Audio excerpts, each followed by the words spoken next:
And we'll try to squeeze 2 lessons into this week simply because we missed a course last week for Easter Monday. The first unit focuses on government and its role in the economy. A lot of this is going to be review because the first half of this course we discussed, what was it? Government.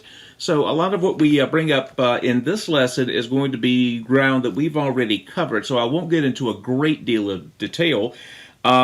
The extent of government involvement in the economy is, and the form that it takes, are significant factors. The government is, of course, the U.S. government in particular is such a leviathan that really, because of the scale, the scope, anything it does is going to have a tremendous impact on the economy. Remember the continuum we had here, a completely free market economy versus a completely command market economy over here, those two extremes we talked about. If a government is involved in any way, you move away from this completely free economy. Of course, as we pointed out, there is no economy that exists that is 100% either way. It's always something in the middle. And again, the United States and other so-called first world free nations tend towards this side, China, others over here. Neither extreme position works without some major flaws. A lot of it goes back to the larger question that we've talked about. Freedom or security? Free market, command economy. Lots of chances to do great things, chances to do safe things. Let's don't stick our neck out. One group says the primary goal of economic activity is ultimately economic freedom, free market. Another, they feel that people should be free to work, buy, save, engage in all economic activity without government involvement, or at least as very little government involvement as possible. And whatever role the government does take in this economy should be in pursuit of this overall goal. The opposite side of the spectrum says that an economic system should provide the essentials of life to every member of a society, whether or not they can afford to pay for these essentials themselves. Economic history, though, abundantly, particularly recent economic history, what with technology completely changing the way that services and goods are delivered and accessed. The track record of recent economic history shows that economic freedom accomplishes the most good. And if we're going to call ourselves free, we cannot really be free unless we are also economically free. We would not really be a free country if we had very little freedom in terms of our economy. So, even that having been said, though, government in the U.S. has instituted untold number of ways to get involved in the economy. We are letting them. In some cases, they are going much further than people like me think is advisable. But again, there's no 100% free market economy. There's always going to be some government involvement. Here in the U.S., we tend to think that the low end is better, and we have for a while. That is changing, and it is changing at this very unique moment in history we're going through. Again, as we've discussed earlier, a lot of government's direct involvement in economic activity has to do with taking away some of that danger and giving us security. As a society, collectively, we have over the years, over the 200 plus years of this nation, agreed that more and more things should fall under the purview of government. The early 1900s, the Congress created the Food and Drug Administration. After the stock market crashed, the Securities and Exchange Commission was established. Later on, moved on even further. Without having a singular disaster to spark it, we established Social Security. Now, again, we talked last week about the labor movement. A lot of what the labor unions pushed for, late 19th, first half of the 20th century, were eventually moved to the realm of government and codified into law. Workplace safety, OSHA, people like that, or entities like that, were the result of a growing recognition collectively by people that there are some areas that the government should become involved with. And again, we move a little bit over here to over here, but it's not all the way up there. Basically, as we said before, we have collectively agreed, more or less, that there are some proper governmental activities, even within an economy. The economic policy of the U.S. government falls really under two broad headings. There's the monetary policy and fiscal policy. The Federal Reserve Board, who sets the interest rates for the U.S., they also enact laws related to taxing, spending, and regulations. That is part of the monetary policy of the government. And again, if we're looking at the Constitution is very explicit about giving federal government the authority to coin money and to do certain other things that directly insert government into the economy. Congress, of course, has the authority to pass law to set governmental fiscal policy. They do it all the time. The president and executive branch are the one and the groups that carry out what Congress passes. And of course, I can load you up with a whole bunch of alphabet soup agencies whose primary purpose is government intervention into the economy. The IRS, of course, the Council of Economic Advisors, National Economic Council, Office of Budget and Management, the Bureau of Labor Statistics, and whatnot. The entire Treasury Department, which falls under the executive branch, that's the cabinet department that, of course, is directly involved with American economic activity. Of course, the Internal Revenue Service, ATF, all that falls under the Treasury Department. And we talked at length last week about public debt and how that is managed by the U.S. government. And so, again, as you see, the arc of history, in this case, the arc of U.S. history, is bending upward towards more government involvement. A little more. It's been a while since we've kicked it down.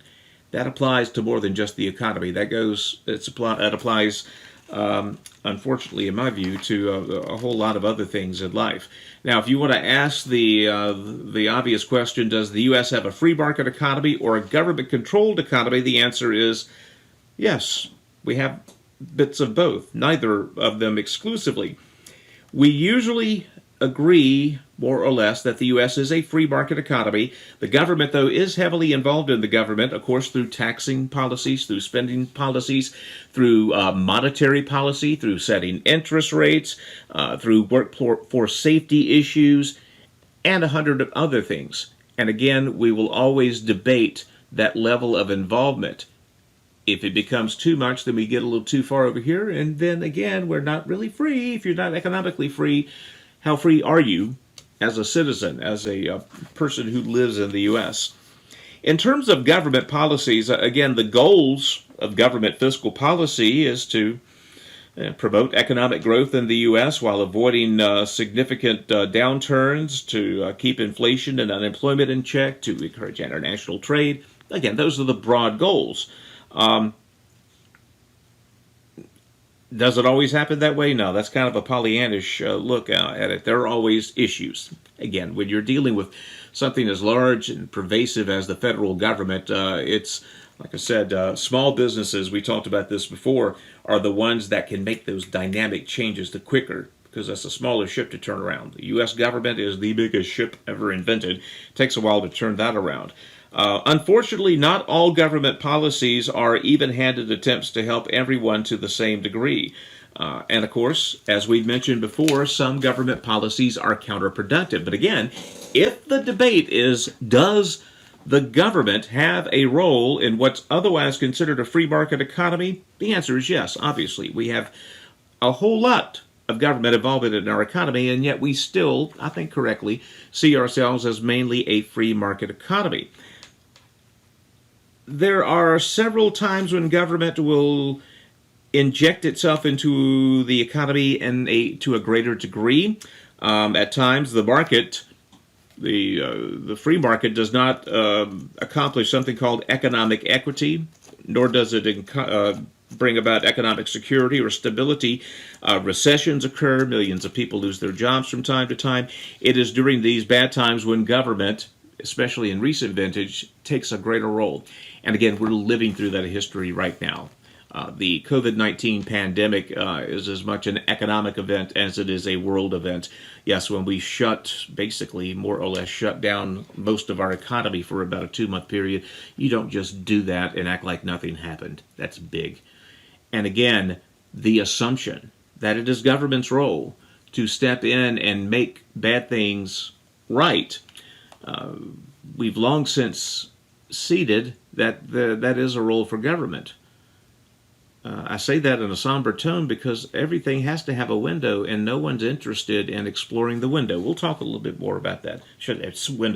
Ceiling. How much can you do that before you have to pay the piper? Government policies also provide public goods by definition. The free market does not provide some goods and services for a couple of reasons in the cases, because private companies can't make a profit while doing certain things, and it would be inefficient or unreliable for a private company to do so. Would we want to have a private company manage the army? No. Can you imagine if a foreign nation put a higher bid on for our military equipment than the U.S. government did, and that private business says, we're going to make some more money selling this to Hungary. Let's do it. Now, the public perception of what public goods that the government should provide changes all the time. Again, the arc is more. That's what we're living through right now. Anytime there is a crisis, there is a saying, never let a crisis go to waste.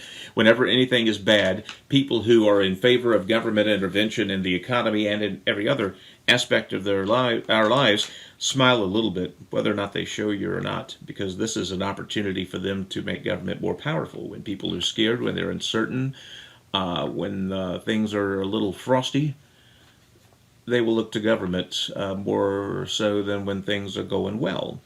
And people who are very fond of government intervention will take full advantage of that. We have long since agreed that national defense and local law enforcement, courts, jail, that's a public function. Again, there is a such thing as private law enforcement in gated communities and the like. But again, in terms of a public setup, yes, we have agreed that there is a public role in these things.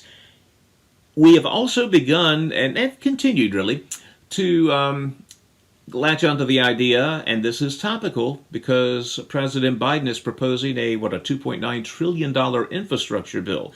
We have conceded that, yes, public infrastructure is a governmental function. For the longest times, roads were built by private people, by private businesses. For the longest time, shipping routes were established by private people. People made fortunes and lost fortunes in the 19th century through railroad speculation. It was a risky business. Again, in that zest to take away the risk and to increase the security, we have given more of this over to the government. Now, you see exceptions, of course. If you've ever driven on the Dulles Toll Road, that's a privately built road that runs from US 29 to Dulles Airport. But again, for the most part, we have ceded the fact that, yes, it is a better idea for the government to be in charge of roads. Again, you're going to have a competition for a road. Let's say you built a good private road from point A to point B. What's a competitor going to do? Build another road right alongside yours? No, they're not going to do that. Same thing with electric infrastructure. Again, there's one set of telephone and electric wires. You can try to build your own competing electrical system, but again, it's highly, highly impractical. U.S. government indicated in the 19th century with projects like the Erie Canal and the Cumberland Road project that there is a place for government, a so-called neutral third party, to be involved in some public infrastructure. As we move along, the questions become a little bit more pointed. Is there a government role for education? Well, the fact that we're doing this little setup here indicates that there are still some robust questions about that. But most people believe that it is a public function to educate the population. Healthcare. That's a very contemporary debate. We have, unfortunately, ceded that it is a legitimate use of governmental authority to insert themselves into the healthcare system, and for our purpose of our class, the healthcare economy. To the extent is what we're arguing now. When I was growing up, the question was if. Now the question is how much. Again, we've long since ceded that there is a role for government to provide to, quote, promote the general welfare, that is to say, quite literally, welfare programs that help people. Again, the level of involvement is something we will always debate, and thank God we can debate it. Other ways government influences the economy: regulations. Whole lot of regulations. Now, on the flip side, again, freedom versus security. Part of that security over here is the hope, through law, that you are never conned out of something, taken over by a snake oil salesman, not subject to false advertising. Again, we have conceded that there is a governmental role to protect consumer activity. Now, there's also some private, very effective private checks, consumer reports and things like that. But again, we have ceded the fact that there is a role for government to regulate. Now, again, when you're regulating business, you're regulating economic activity, and the economy is a vastly complicated mechanism. It's a thing. No one person, no one group of people knows everything, and there are going to be mistakes. And sometimes, again, the restrictions become too much. One good thing, one of the very few things that has come out of this pandemic is the realization that we don't need the FDA to spend 20 years investigating a new drug. That process can be much quicker. Yes, of course, there was urgency. But the coronavirus vaccines that everyone's getting these days, they did not go through the same battery of tests that vaccines or other new medicines have in the past. Sense of urgency there. The public would not, again, to heck with security, this kind of security, we want the other kind of security, so let's free this up. Again, there are some, again, that makes increased costs for businesses. When government started mandating seatbelts be put into cars, yes, boys and girls, once upon a time you did have to have a seatbelt in your car, that was an additional cost for car manufacturers. So to comply with that law, their overhead costs became more. And of course, that's going to be passed on to the customer. If you add 10% to a business's overhead, they got to make it up. Price per unit's got to go up 10%. Sometimes regulations go too far. Quite often they go too far. Quite often they make no sense, which is quintessential government. I don't know why that's illegal, but it is. I'm sorry. It's very frustrating. I do not like that. The government, we have on occasion been able to convince the government to ease up on regulations. Say what you will about Trump, I have and I will, but one good thing he did was he gutted a lot of what I felt were just needless regulations, particularly with the EPA. I can fill up a whole iPad worth of video telling you stories about EPA regulations that were just too onerous. The Waterways of the U.S. Act would have, had it been fully adopted, and people didn't say, hey, wait a minute, would have basically given the U.S. government authority over every drop of water in the United States. The pendulum swings, and we constantly have to debate the role of government and the extent of regulation, because regulation has a very, very real impact on the economy. It tends to drive down economic activity. That's the tendency of most regulations. Again, some of them, that's fine. We want to make sure that the building that the architect drew up and the engineers built is safe. If it costs the business a little bit more to build it, we see that as a fair trade-off. Again, the questions, is government regulation more effective than self-regulation in a free market? It's a great question to ask for Monday. There is robust evidence to suggest that it is in business's interest to not pollute, to not be a bad corporate entity. Unfortunately, it's not always the case. And when we're talking about just, basic health of a large number of people, we do have to err on the side of caution there. Another question when it comes to government regulation of the economy: should the government protect us from ourselves? For years, the phrase was buyer beware. That is to say, if you were buying this product from this person, it's up to you to determine whether or not that's a legitimate project or product, if you're going to be ripped off. We have over the years gotten away from that line of thinking and basically said not buyer beware, seller beware, because government will arrest you for false advertising, things like that. The cost of regulations are not always fairly distributed. Large businesses, large corporate entities tend not to care as much about regulations. I mean, they do care. But let's say, for instance, government starts charging a, $200 surcharge on each floor you build in a building. A large mega national corporation, they get the funds to cover that. Small operation probably does not. So regulations can have an inordinate effect on your smaller business owners. Of course, the other way the government inserts itself into the economy is taxes, taxes, taxes, and more taxes. Oliver Wendell Holmes famously or infamously said, taxes are the price we pay for civilization. And sometimes my answer to that is, you call this civilization? Anyway, unfortunately, a lot of people who use that argument use it to justify any tax increase. Hey, we got to pay taxes to be civilized, so we got to pay a lot of taxes. It would be even more civilized, right? No, but a lot of people believe that, unfortunately.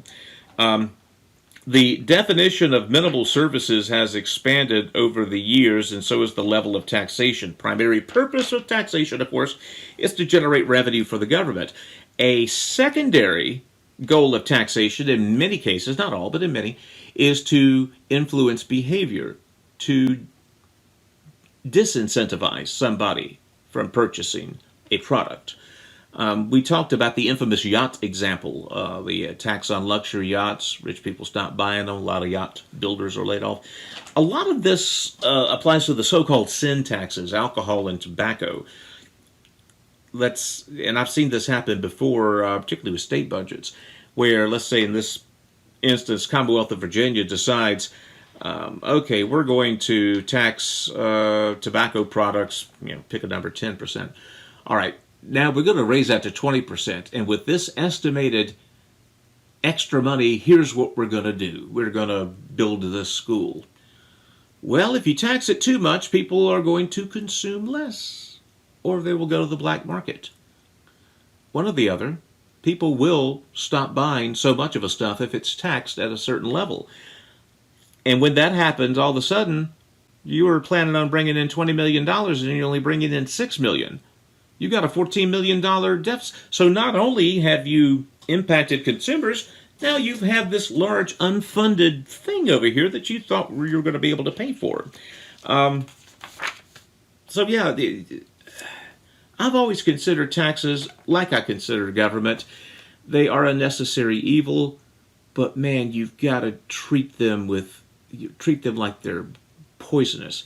As a libertarian, one of my favorite sayings, and it's a cliche and it's been demagogued to heck, but taxation is theft. And it is, in its very most basic definition. Theft is taking something from another person or entity without their permission. So what else could taxes be? No one fills out a form saying, yes, tax me. Some people will mistakenly argue that the social contract, by virtue of you being born, you are agreeing to pay whatever taxes you're levied. I would say it's impossible to lend consent when it is impossible to withhold consent. We don't have the option to say, hey, no. So you can't assume consent in that case. That's immoral. But taxation is theft, but it is legal theft.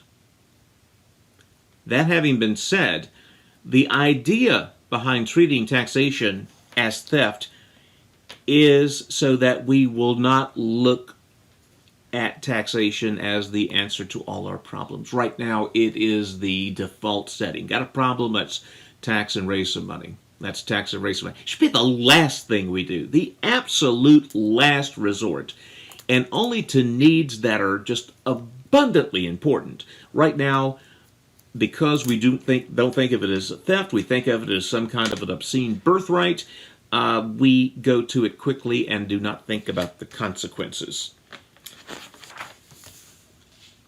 I'm going to try to get through this quickly here. Again, there's a lot of this is some good stuff that we could talk about Monday. In terms of taxes, would a flat tax be better? We can talk about that on Monday. Are taxes a good way to regulate the economy? Are they effective, efficient? Do tax cuts stimulate economic growth? We'll talk about that a little bit more on Monday. Just a word about budgets. Budgets is a plan of money you're going to spend and take in. Federal government has the largest budget in the world, the U.S. federal government. And in addition to spending and taxing and bringing in, it also is very, very instructive to see where a country's priorities lie. There's no saying, you show me your checkbook and I'll show you what's important to you. Basically the idea is, whatever you're spending money on, that's what you value. Same thing with a budget. You can look at a budget and see what a government or businesses set budgets. You can see what their priorities are. Again, we talked about this before. Deficit is what you run in a single fiscal year. That is to say, if you took in $1 trillion but spent $2 trillion, then your deficit for the year was $1 trillion. The debt is the accumulation of deficits. So right now, our federal debt is $27.5 trillion. There are new economic theories that are being bandied about by people who love government spending called modern money theory. The idea is that it's okay to operate at a deficit if you have the resources to eventually make up that deficit. Who determines that? If you have the resources to make up that deficit, shouldn't you be doing it right now? If you owed $50,000 to Visa, is it a good idea to continue to borrow more money, to go deeper in debt, simply because I think in 5 years I'm going to be doing much better? It's a bad way to run your personal finances. It's a terrible way to run public finances. I'm going to not skip over this by any stretch, but go quickly through Unit 12, Measuring the Economy. One of the things I said early on in Econ is if you want to hear 10 different opinions on how the economy is doing, ask 10 economists. How's the economy doing? There's another old saying. It's kind of a bad word in here. There's lies, damned lies, and statistics. The idea is you can take numbers, and if you are creative enough, you can make them mean almost anything you want to, if that's your job. If your job is to take raw numerical data and come to a conclusion that you like, you can do that. That can be done. It's done all the time. So I'm not going to get into the weeds of these economic benchmarks and indicators because, again, so many of them can be used for nefarious purposes. But we got to do it. I mean, we got no other way to measure it. The Dow Jones Industrial Average is not a perfect factor, perfect reflection of stock market strength, but it's right most of the time. Now, if your stocks are going down, but the Dow's going up, the Dow going up is of very little consolation to you if your particular stocks are going down. A couple of terms to remember: the gross domestic product, the GDP. That is the gross domestic product. That is the total amount of the goods and services that are generated in a set period of time, usually a year, in a nation. And that's total economic output. That's everything into one bowl, basically. and the GDP is used insofar as a measuring stick against other factors. All right, how does this compare to the GDP? GDP was down this year. Therefore, our taxes should be lower. Well, no, our taxes was the same. So that's functionally like a tax increase if the GDP is down. So the GDP is an important one. It's one that well, you really can't fudge it. I mean, it is a number. It's a cumulative number. It can be added up. But there's all kinds of other things that are used to measure economic stability. The Consumer Price Index, an estimate of what the typical urban consumer has to pay for sampling of goods and services. Why do things in Northern Virginia cost more than they do here in Southern Virginia? Consumer Price Index is one way to measure that. We mentioned the Dow Jones Industrial Average. In the mid-1990s, a lot of people were noticing that the Dow Jones average was really starting to not reflect the overall strength of the stock market, because a lot of these new companies starting up with no brick and mortar, internet, .coms they were called then. So those who measure economic numbers decided we need to take a handful of these new tech companies and we need to index them. And NASDAQ was born. A lot of the tech stocks. Some of the people use the S&P 500, that's Standards & Poor's, 500 leading businesses. They say 500 is more than the Dow Jones top 50 or whatever. Suffice to say, again, there's so many different ways you can measure the economy, and it is limited only by your imagination. Again, we are talking about one of the biggest things, entities, with billions and trillions of working, moving parts. And because of that, again, much like a political spin doctor could take any information and make it look good for his boy or girl, if you are a motivated economist, you could take a whole lot of these numbers and make them mean what you want them to mean. The best are those that do not try to do that, because you're going to be getting more honest answers from them. One thing we'll discuss on Monday is the question that heads up Chapter 59, what is a recession? Zig Ziglar says the media has predicted correctly 36 of the last 2 recessions. Media likes to sell fear. Recession just around the corner, as expert says. What do we say about economists? You can get them to say anything just about under the sun. If you interview 10 economists, I guarantee you one of them says we're going to be in a recession soon. Now, of course, right now we pretty much are. We are climbing out of it, but it's COVID-19. The old joke is that a recession is when your neighbor loses his job. A depression is when you lose your job. A depression is an extended recession, basically. The last true depression we had was the Great Depression of the 1930s. Be thinking about that as we head into class on Monday in terms of that definition. But I want to hear what you guys have to say about government economic policy, the extent of it. When is it good? When is it bad? Is it always good? Is it always bad? How much is too much? How much is too little? No right answers, obviously, but I want you to think about these things. And then as you think about them, think about what's going to be happening potentially in the next 30 years. If this arc continues, by the time you guys are my age, the government's going to have a lot more control over the economy. We'll talk about whether that's good, bad, indifferent, or what. Anyway, my leg's hurting now. I'll see you Monday.